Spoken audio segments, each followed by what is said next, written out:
Hello and welcome to the final lecture of type systems. In this class, what we're going to do is we're going to see a quick introduction to the theory of dependent types.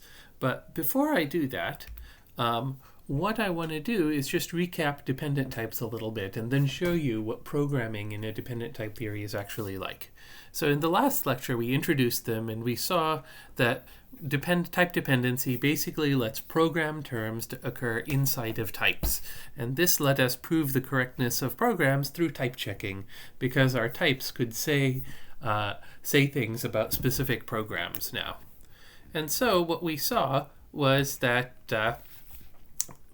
in a dependent type system like AGDA, what we're able to do is we're able to define many types like Booleans and natural numbers, just as we would in a language like ML or Haskell. So, for instance, we can define the natural numbers as a data type with constructors for 0 and for successor, and then once we have that, we can define functions by recursion. So, for instance, right here, what I've got is the addition operation defined recursively, where I say 0 plus m is equal to m, and successor of n plus m is equal to the successor of n plus m. And now, we can use, once we've got a recursive definition, we can use it in further things like lists, like multiplication. So 0 times m is 0, and if you do successor of n times m, well, that's m plus n times m. And likewise, we can define other types like lists and Booleans and append. And so we've got a basic ordinary functional programming language here. But we've also got other things. So as I said before, dependent types let us have types occur in terms. And so for instance, we can define a vector type, which is like a list with a nil and a cons case, except that we additionally have an extra parameter which to the type, which isn't a type parameter, but it's a term parameter of type natural numbers. And it's saying that the empty list is of length 0, and cons takes an element of type A and a vector of length n, and it gives us a vector of length successor of n, or length 1 plus n. And once we have this, we can type check definitions like head, so that if we have a vector of length n plus 1, we can always extract the first element. And even though this pattern match looks incomplete, it actually is complete, because we know that this list has the length, it has the type vector of successor of n, and so it can't be a nil pattern, which is a vector of length 0. And this lets us define things, establish the properties of programs as part of type checking. So for instance, the append function, which appends to vectors, its type says if you give me a vector of length n and another vector of length m, then I will return a new vector whose length is n plus m.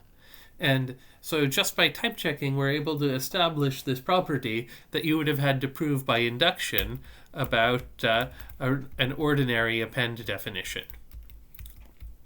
And we can prove even further properties, like properties about arithmetic, about data structures, by using equality reasoning. And equality is a data type is also just another data type in dependent type theory. It's a data type that says, okay, if you give me two indices, two arguments a and b, this is the type of proofs that a is equal to b. And the only data constructor for equality is reflexivity. So we can use the ruffle constructor to show that a is equal to a. And all the other usual properties of equality we have to establish by proof. And so we can actually take a look at this. And so, let me actually make this.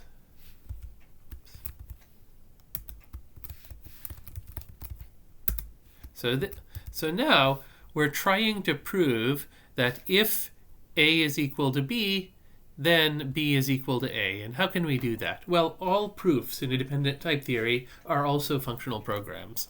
So what we've got here is we're writing the function sim p, and p is the argument of type A equals B, and how can we establish from that B is equal to A? Well, the answer is we can pattern match on P. And so we know that the only constructor of type A equals B is the REFL clause, and the REFL clause tells us that the two arguments were equal, so now we know that A and B actually had to be the same. And so because A and B were the same, because of this A equals B argument, what we have left to prove is just that A equals A, which is just REFL. And we can do similar things for properties like transitivity. So here what we have is we have two arguments, P and Q, where P tells us that A is equal to B, and Q tells us that B is equal to C. And so how can we show that A is equal to C? Well, we saw before with symmetry that we can pattern match on the argument P, on the data arguments, which in this case are of equality type. And so now we've proved that A is equal to B, and so that means that we're left with proving that A is equal to C. So let's pattern, and so we learned that B is equal to C is actually the same as A is equal to C. And so let's and so that was enough to establish what we needed. Okay, and so now let's take a look at more properties of equality, like congruence. And so the reason I'm doing this is to make sure that we can build up the equality kit that we need in order to reason about things like arithmetic and data structures. And so one final property of equality is that it's a congruence. So if A is equal to A prime, then for any function of type A to B, f of A will be equal to f of A prime. And so let's do that pattern match on the A equals A prime argument. And because this is a REFL, we know that A has to be the same as A prime. And so now we are left with proving that f of A is equal to f of A, which is easy. It's a reflexivity property. And so this means that many properties of equality can just be proved by evaluation. So here we want to prove that 0 plus n is equal to 0. And we defined addition way up here as a recursive function. So 0 plus m is equal to m. And so 0 plus m will evaluate to m. And so down here, to prove it, we're left with the goal that we just need to prove that n is equal to n. And so that follows by reflexivity again. But we see something a little bit more involved when we have to prove that n is equal to n plus 0. So some equality goals can be solved just by evaluation, but others can't. There's a little bit more reasoning we have to do. And so if we wanted to prove this on pencil and paper, we would need to do this by induction on n. And induction in mathematics turns into recursion in dependent type theory. So let's write a recursive function to prove that n is equal to n plus 0. So let's pattern match on n. And so in the base case, if n is 0, then we want to show that 0 is equal to 0 plus 0, and that will evaluate directly to 0. And so that is an easy case. We just need to appeal to reflexivity. And then in the successor case, we need to show that successor of n is equal to the successor of n plus 0. Well, how can we do this? We can't directly appeal to induction because we have a successor on the outside. And so here's where we need the congruence property. So if we appeal to congruence of successor, now what we need to do is we need to show that n is equal to n plus z on this smaller subterm of the argument. And so that can be done by recursion. So we can say we'll call the lemma that we're proving on this smaller term n. And so this smallerness is like sort of the key property of induction. We prove our lemmas all just by induction. Okay. So now let's take a look at associativity. And so now we can start to use these properties to prove things about more complicated programs. So here, suppose we wanted to prove the associativity property of addition. So I plus j plus k is the same as I plus j plus k. And so now the way that we'll do this is Well, this is a definite a theorem about addition, and addition is defined recursively, so we'll prove it by induction. And so if I is actually equal to 0, then we just need to show that I plus j is equal to I plus j. And if we want to prove that successor of I plus successor of I plus j plus k is equal to the same thing reparenthesized, well, this definition does a little bit of evaluation.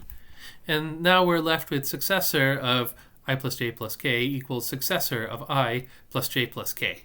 And so now this is going to follow the same pattern where we appeal to congruence, and now we're left with this inductive goal, and so we can appeal to induction. And so we're able to prove the associativity of addition. And so then finally, we can try to prove something about commutativity. And so here what we're going to do is we are going to appeal once again to induction. And so for the 0 case, we need to prove that if we are adding 0 plus j, that's the same as j plus 0. And that's just one of those lemmas that we showed. We did z plus right unit, I think. And we apply that to j, and that gives us what we need. And now here what we need to do is we need to show that the successor of I plus j is equal to j plus the successor of I. Okay, and so how can we do this? I think we might need one more rule. One more lemma here, which I forgot to write down, but we'll need to prove. And so you can see here that one of the things that happens when you're doing mechanized theorem proving is that you'll discover that there are lemmas that you need that you forgot to prove, and then you can prove them. And Agda is perfectly happy to leave goals open in order to let you jump back and forth between the bits of program that you're defining. And so here we're going to try to prove that successor of n plus m is the same as n plus the successor of m. And so let's try that by induction. And so now in the 0 case, that's the easy one, and in the successor case, we have to think a little bit more, because it looks like our goal here is a little bit more involved. We have successor of n plus m is equal to successor of n plus successor m. Well, we do notice that both of these have a successor on the outside, so we can appeal to congruence again. And now we have something that looks like our theorem, but now of on a smaller subterm, so we can appeal to induction. And so now with this thing, we are able to we'll be able to show in steps that this is equal to that the program is actually commutative. So if we wrote it out on pencil and paper, the way that we might do this is we might say, okay, successor of I plus j is equal to successor of j plus I, and this thing is equal to successor of this is equal to j plus the successor of I. And so this step happens by induction, and then this step happens by our lemma, and we have two steps of equality here. Okay, so let's actually try that. So let's say we want to prove that the successor of j plus I is equal to this. And so how do we do this? Well, okay, well, p is equal to, let's leave a question mark, and then we also want to show that successor of j plus I is equal to j plus the successor of I. And let's leave how that goes.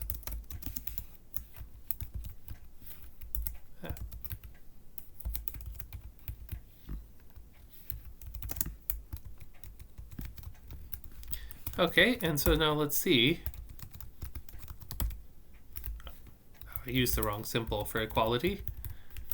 This is the one downside for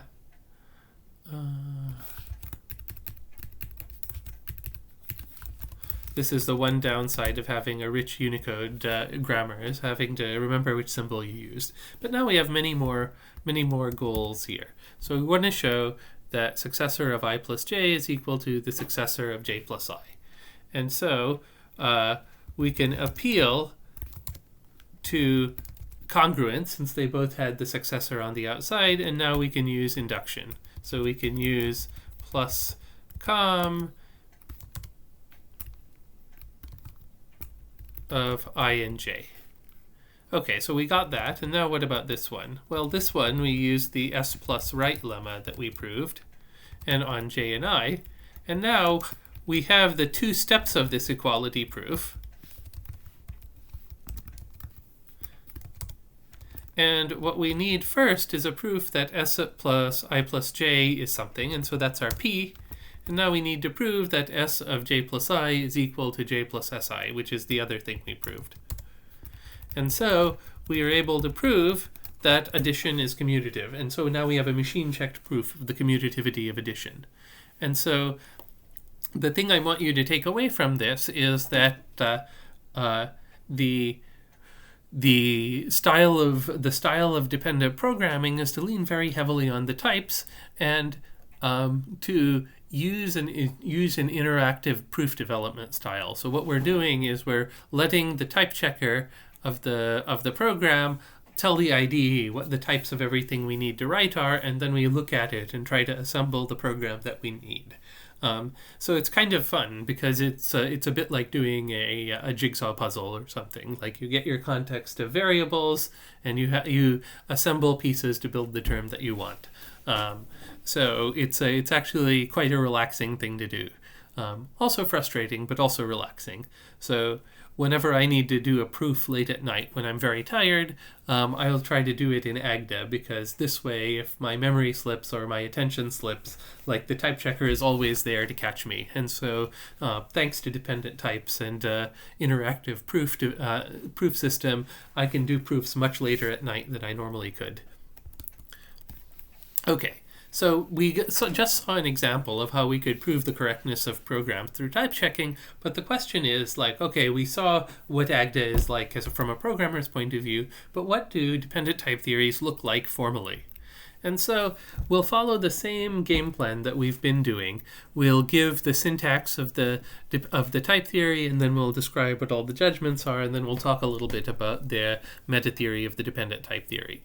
And so the big change here is that in a dependent type theory, types and expression grammars get merged.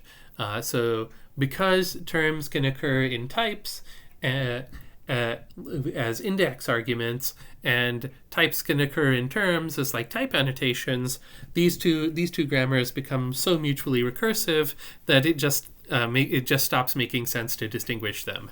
And so we're just going to have a grammar of terms, a comma e, which says a raw term is a variable, a unit, the unit type, applications and functions, and the function type is also a term. And for equality, we're going to say that E equals E prime, the type of equalities, is a term, and so is the introduction, reflexivity, and the elimination, which is called substitution. And so all this whole grammar gets merged together, and you can ask, well, then how can you tell what's a type and what's a term? And the answer is that we can define judgments to decide whether something is a type or a term. And so type theory tends to have a dependent type theory tends to have a lot more judgments than a simple type theory does. And so the version of dependent type theory that I'm going to show you actually has 5 judgments. We'll have a judgment that a term is a type. We'll judge that a term E has the type A. We'll have a judgment that A and B are identical types. And then we'll also have another judgment that says that E and E prime are equal terms of type A. So we saw when we were programming in Agda that we would often rely on the evaluation of programs to say something like, oh, well, 0 plus x evaluates to the same thing as x, so we don't need any sophisticated proofs here.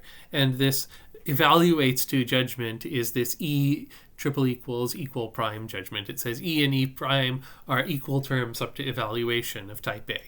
And then we'll also need a context well-formedness judgment, because a context is a list of variables and their types, and we need to know that all the types in that context are well-formed. And so what we can go through here is talking about the type formation, the introduction, and the elimination rules for each type constructor. So we can say something like the unit type is always a well-formed type, and the unit term, open brace, close bracket, has the unit type. And because it's a unit, there's no elimination for it. And so for function types, you can see that we want to say is that pi x colon a dot b, which is the type of functions from a to b, where b can depend on the argument of the argument. The way this function type gets its well-formedness judgment is we first check that A is a well-formed type, and then we add A to the context and check that B is a well-formed type. And so this allows x to occur inside the definition of B. And once we have a pi type, we can give the lambda abstraction rule. And this looks very familiar. We'll say lambda x colon a dot e has the type pi x colon a dot b. And this is saying I am a lambda abstraction, and my type is a function type from a to b, where I allow my argument x to occur in the definition of b. So again, we need to check that A is a well-formed type, and then we check that E has the type B. The body of the lambda abstraction has the type B, assuming that we have a variable x of type A.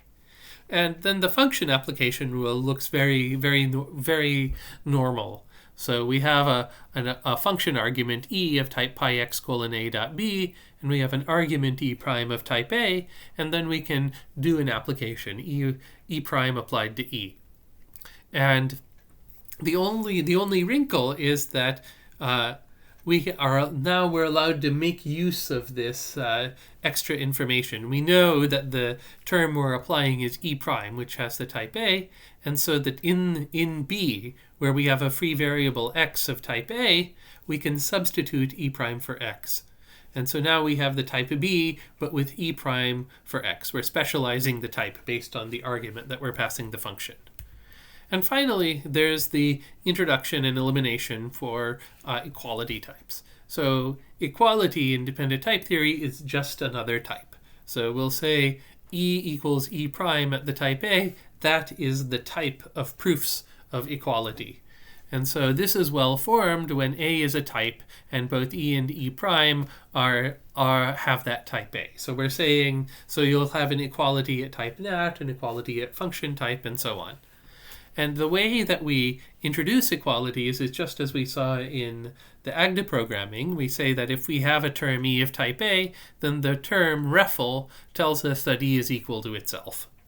And now for elimination, the elimination rule looks a little bit complicated, but it sort of makes sense. So the idea is that if we have some E prime whose type has an E1 inside of it, and we know that E1 has the type E2, well, we want to be able to get out that we have a B with E2 for x. So we want to replace these E1s with E2s.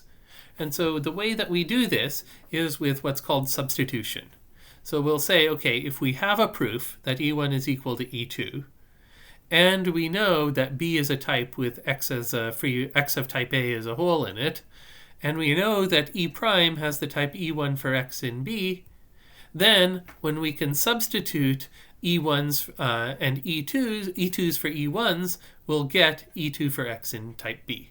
And so this expression x colon a dot b tells us where the x's are occurring. That will tell us where we replace E1s with E2s. And one caveat here is that the equality elimination that I'm showing here is not the most general form. Like in full dependent type theory, you need something called the J rule, and the reason is that we have proofs of equality, and those proofs of equality also have an equality, and so you need to keep track of that as well. And the way that you do this is with something called the J eliminator. But we're not going to talk about that because the idea of eliminating inequality is replacing equals with equals, and that's just what this elimination rule does. And then once we've got the type formation and introduction and elimination rules for every type constructor, we can add like sort of the basic rules, like the variable rule, which says x colon a is in gamma, so x has the type A. And we also have the equality rule, which says if E has the type A and A is judgmentally equal to B, then E also has the type B. And so this is the typing rule that makes dependent types expressive. So this is what let us do things like say, well, okay, I have a vector of length 2 plus 2 that is exactly the same as a vector of length 4. And it's like the key to the expressiveness of dependent types, and it's also the key rule that makes implementing and proving things about dependent types difficult, because we can have any kind of computation we like anywhere in the term taking us from A to B. And so this fact that you can do computation inside of a type means that the shape of a type isn't a fixed thing. It can change by evaluation. And so any kind of proof that you want to do by induction on types, it's much harder with a dependent type theory. And so you can see that, as I said before, if you have a vector, if you have our append function, and on vectors, where we take a vector of length n and a vector of length m, and we get a vector of length n plus m, the way that this is provable is by using the judgmental equality. So we rely on the computation of addition to type check this function. So if we have x's and y's, which are two vectors of length 2, and we assert that append x's y's is of length 4, like why is this well typed? So the signature of the append function tells us that append x's y's has the type vector A of 2 plus 2. And this is only well typed because 2 plus 2 will evaluate to 4. And so we did some evaluation, and that gave us the answer. And so now this idea of judgmental equality, that's where you'll see a lot of the heavyweight mass of a dependent type theory. So we want to give equality on types, and how do you do that? Well, we'll say, okay, unit is equal to unit. Two pi types are judgmentally equal, if their arguments are identical, and then we're able to show that b is equal to y. So we had pi x a dot b, and we wanted to show that was equal to pi x dot y, and we do that by showing a is equal to x and b is equal to y. And because of the dependency, we stick the x colon a into the context.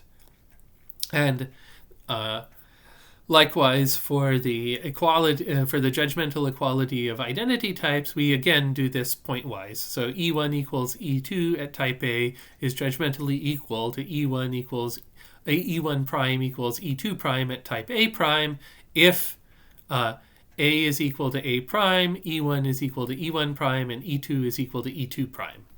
So, and all of these things are themselves like well-formed. Okay, and then we need to additionally assert that this is an equivalence relation. So it's reflexive, symmetric, and transitive, and this is what we need for the judgmental term equality. And with this makes judgmental equality into an equivalence relation, and then we add a whole bunch of congruence rules where we say unit is equal to unit, two applications, E1, E2 is equal to E1 prime, E2 prime, if E1 is equal to E1 prime, E2 is equal to E2 prime, and so on. And so what this is doing, what these congruence rules let us do, is they let us evaluate two terms at any subterm of the expression. So that's the reason we have all of these congruence rules. And then, finally, we can add the rules that actually do some work. So we can say that lambda x colon a dot e applied with e prime applied to it is equal to e prime for x in e. So this is like the substitution or reduction rule for functions, and we assert that this is an equality. And we say that if we have subst with REFL, that will evaluate to just the expression e. And so if you think about this in terms of pattern matching, what we're doing is we're saying, okay, I have REFL e, and subst is doing that pattern match. And so because we know, because this is a REFL, that the two types E1 and E2 are judgmentally equal, we don't need any of this substitution. It's just the same as E. And finally, if we have two judgmentally equal terms, E is equal to E prime at the type A, and we know that A and B are the same type, then E is equal to E prime at the type B. So, okay, that was a ton of rules, and we're almost done. And so the last thing left is context well-formedness. The empty context is well-formed, and if gamma is okay, and gamma tells us that A is a well-formed type, then gamma extended with x colon A is also a well-formed type. Okay, and so now with all of these rules, we can get ready to talk about the meta-theory of dependent types.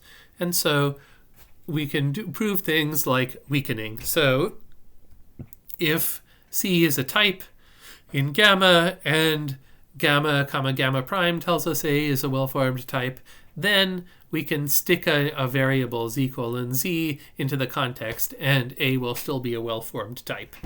And there is a similar weakening rule where we add something z colon c in the middle of the context for every single one of these judgments. And so to prove it, we have to prove it by mutual induction on 1, 2, 3, and 4, and then we'll do a subsequent induction on the derivations of context well-formedness in 5. So there is quite a lot of work that you have to do in order to just prove weakening. We have so many different judgments, and all of the judgments depend on each other. So you have to do a lot of work just to get weakening. And then to prove substitution, again, you can do this with a gigantic mutual induction, because terms occur in types and types occur in terms, and equalities occur inside of type and term well-formedness, and so on and so on. And so we prove everything by a massive mutual induction, and then we are left with some cleanup for context well-formedness. And so you can see that there's a lot of things you have to prove. So as you're proving this, you'll want to show that if two types are judgmentally equal and you have a variable in the context, you can sort of rename it. So if C is judgmentally equal to C prime, then you can change that to C prime and everything will remain derivable. And then you can prove things like, okay, if you have a well-formed context and E has the type A, then type checking will spit out a well-formed type. Gamma will have the type A. And if two types are equal and the context is well-formed, then A and B will again be well-formed types. So you have a lot of work to do. So just this regularity proof is a lot of work. And if you compare it to the other systems that we've seen, it's a lot more work. So for the simply typed lambda calculus, it was so easy we didn't even state it. Like, you just look at it and the proof is there. For system F, we needed to prove it, but it was easy because it was basically just a well scoping for types. And now for dependent types, it turned into a huge amount of work. And so the question is why? And the answer is that dependent type theories make all the judgments mutually recursive, and we introduce new judgments like equality that have a lot of rules. So for equality, we needed to have the reflexivity, transitivity, and symmetry rules. We needed congruence rules. And then after all this machinery had been set up, then we were able to put in the small number of rules that actually did some work, the conversion rules. But we still had to write down a lot of rules, and this meant this meant that any theorem involving them that's proved by induction has to look at a lot of cases. And since since all the judgments are mutually recursive, every property has to look at every case of every judgment, and this makes establishing even basic properties of dependent types an awful lot of work. And so I want to sort of leave our look at the meta theory of dependent types and jump up to a slightly higher level. So this is the last lecture, and I want to tell you a little bit about language design here. And so the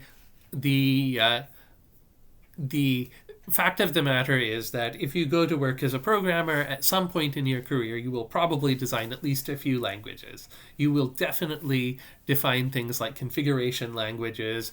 You might define things like filtering languages, like the Berkeley packet filter.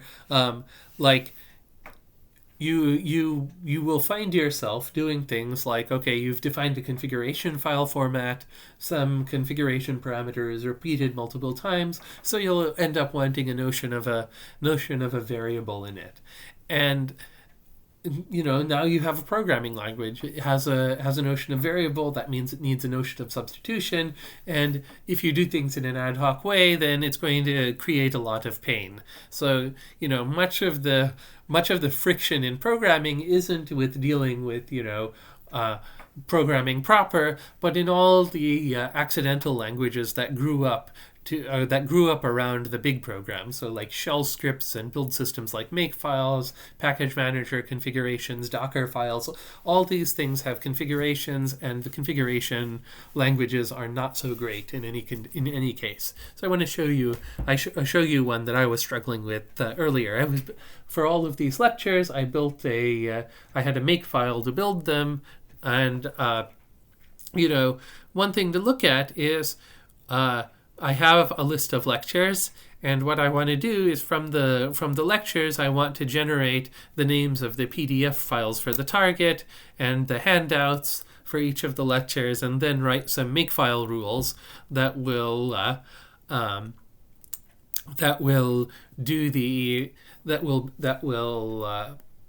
build the appropriate things. And now you can look at this, and this looks like garbage. And part of the reason is that there's a whole bunch of specialized one-off special variable bindings like %, which says we have a parameterized rule, and whatever parameter goes in here gets replicated in the targets.